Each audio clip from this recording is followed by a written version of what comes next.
السلام عليكم ورحمة الله تعالى وبركاته أعزائي الكرام. ملعب اليوم هو ملعب الدويرة الجديد، حيث الأشغال العامة لا تزال على قدم وساق.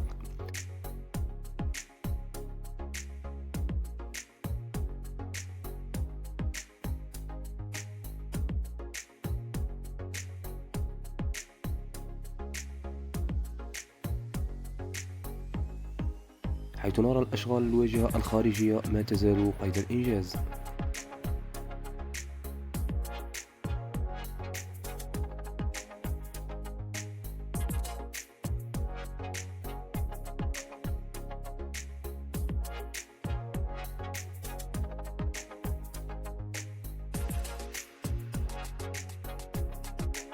الأشغال الداخلية حيث نرى أنه يتم وضع الطبقة الرملية على مستوى الأرضية.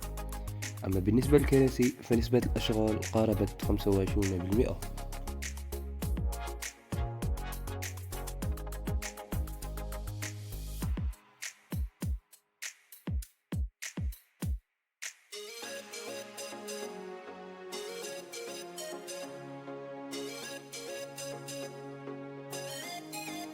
أعزائي المشاهدين، إذا كنتم تشاهدون الفيديو لأول مرة فلا تبخلوا علينا بزر الاشتراك وتفعيل زر الجرس ليصلكم كل ما هو جديد.